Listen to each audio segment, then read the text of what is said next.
La visión de juego es una virtud que debe tener todos los creadores de juego, como en su tiempo la tuvo Julio Zamora, que volaba por las bandas en busca de sus compañeros, a los que Julio siempre tenía en mente a dónde se iban a mover para cederles el balón. Acompáñame a descubrir la historia de Negro Zamora, que marcó época tanto en Argentina como en México.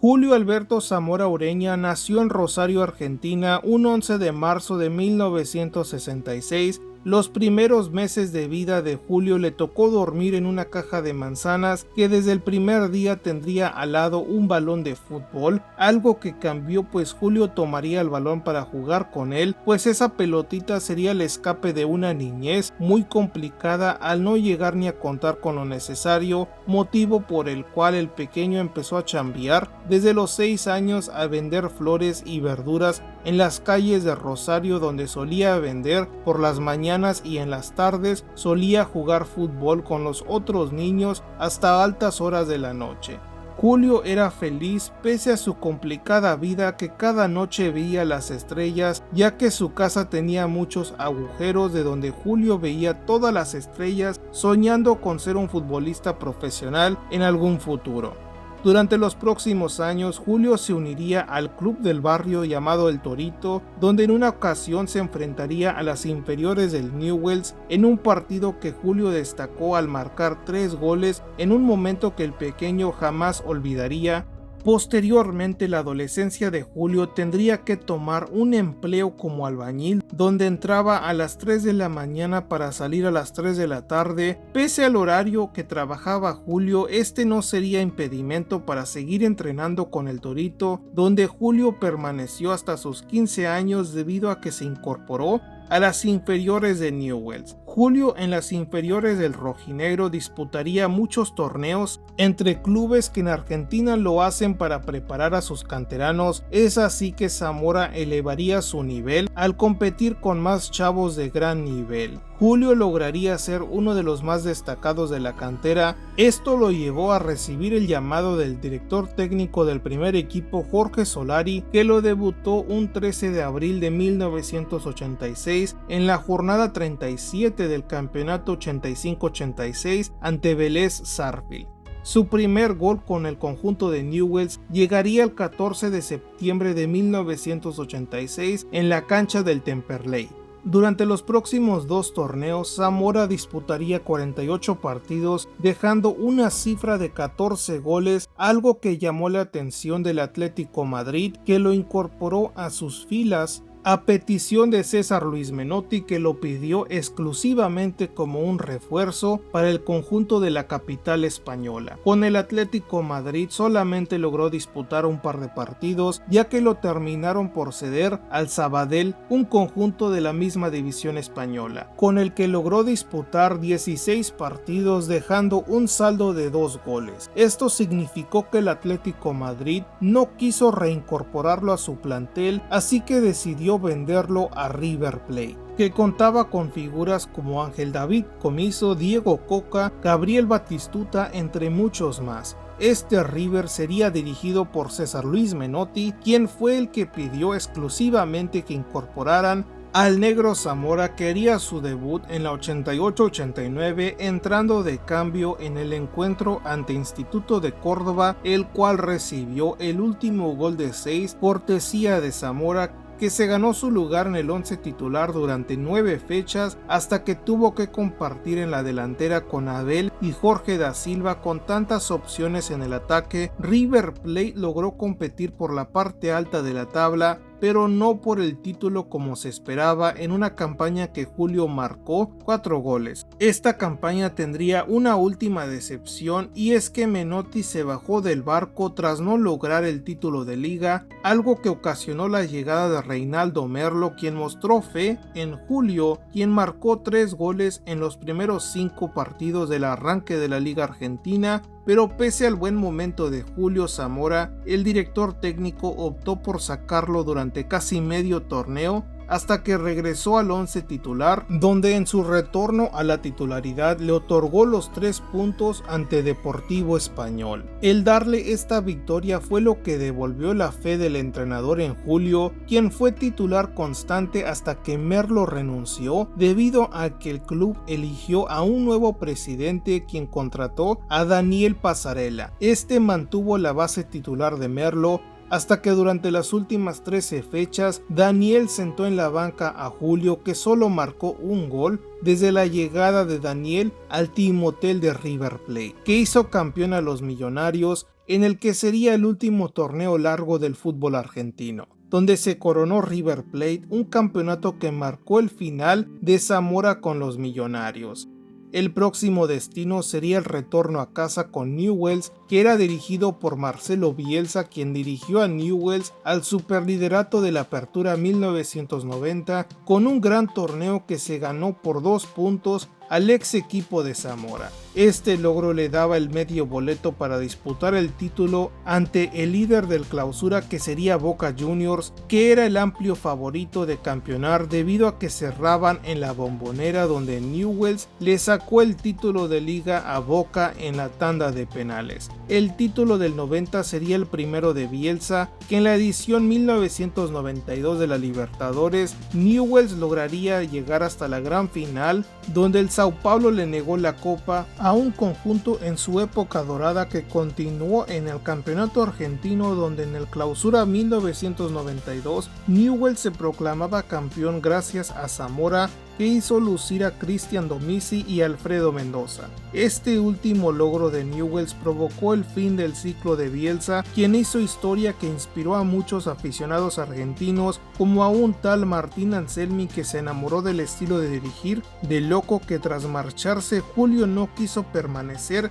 en Newell's, donde disputó 84 partidos marcando 13 goles en su segunda etapa con el conjunto de Rosario, que le otorgó ser convocado a la Copa América 93, donde Julio logró disputar 5 partidos con la albiceleste. Curiosamente, México sería el próximo destino de Zamora, pero no sin antes recibir una llamada de Diego Armando Maradona, que le pedía al negro Zamora no marcharse del Newell's debido a que Armando iba a incorporarse a las filas del conjunto leproso. Afortunadamente, la decisión de Zamora ya estaba tomada, iba a marcharse a México y Diego Armando Maradona no pudo impedirlo. La decisión de Zamora fue acertada debido a que Diego Armando Maradona solamente disputó 5 partidos con Newell's. Julio desde la banda izquierda comandó el ataque celeste, que se benefició gracias a su tremenda visión, que lo hizo surtir a Hermosillo a diestra y siniestra en una campaña que llegó a anotar 27 goles, mientras que Pedro Duana anotó 9, Octavio Mora 6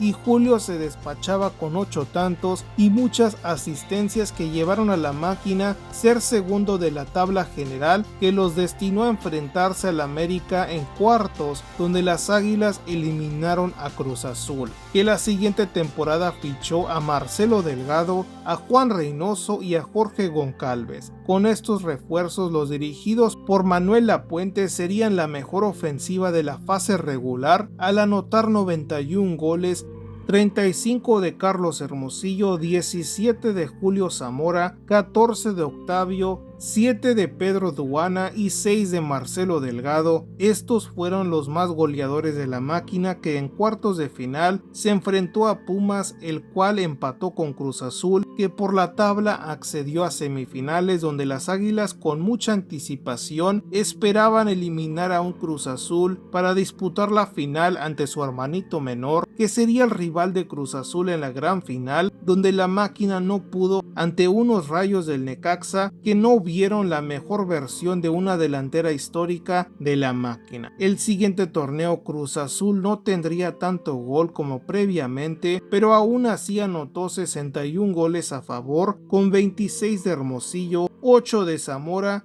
7 de Palencia, que serían los más destacados del superliderato de la máquina, que en liguilla sería humillado 3-0 en la ida ante el América, que se comió 2 en la vuelta, llevándose el pase a semifinales, dejando a un Cruz Azul humillado. El invierno 96 sería pésimo de parte de la máquina, que no logró entrar a la liguilla, lo que ocasionó que Víctor Manuel Vucetich le diera las gracias a Zamora, el cual ya no continuaría con la máquina, donde dejó grandes recuerdos de un ataque cementero de época, el cual se le negó un título de liga, pero al menos logró conquistar la Copa México 96, la Liga de Campeones de CONCACAF 96 y la Copa de Campeones de 1996. La salida de Zamora, según Vucetich, se dio gracias a que los promotores querían deshacerse de Zamora para incorporar a otros refuerzos al cuadro celeste.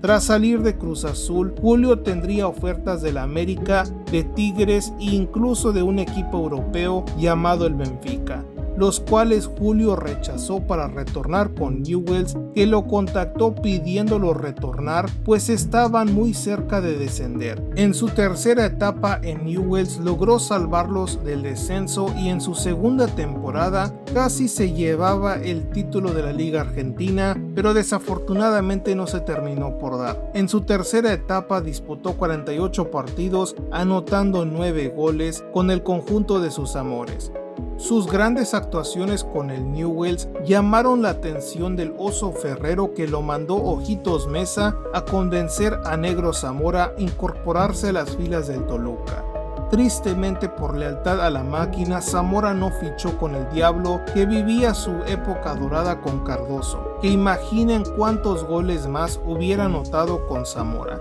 El siguiente club después de Newell's sería Jorge Wilstermann de Bolivia, que lo veía como un referente, el cual lo era, pero los hinchas le reprocharían de formas extremas por malos resultados, algo que no dejó pasar Julio. Al rescindir su contrato una vez, la directiva también lo empezó a culpar.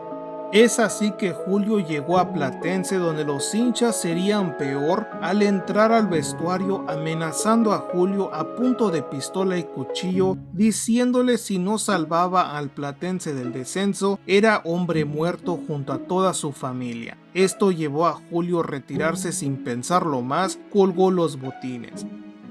Tras su retiro, Julio se prepararía para ser director técnico. Su carrera como entrenador lo llevó a dirigir en Argentina, Ecuador, Perú y en Bolivia, donde sufrió doble infarto cerebral que casi le ocasiona la muerte. Esto sería lo peor que ha vivido Julio en su vida. Pero algo verdaderamente detestable es que el conjunto boliviano negó ayudarlo y negó pagarle el sueldo que tenían pendiente de su contrato. Es así que toda la familia de Julio quedó prácticamente en la calle hasta que apareció Diego Ojeda, el cual ayudó a trasladar a la familia Zamora a México, algo que fue posible gracias a que Diego organizó a otros aficionados celestes que apoyaron en ayudar a Julio y a su familia, que deseaban regresar a México, donde hicieron de Querétaro su nuevo hogar, tal como lo hizo Mauro Camoranesi con Cruz Azul, donde su tremendo nivel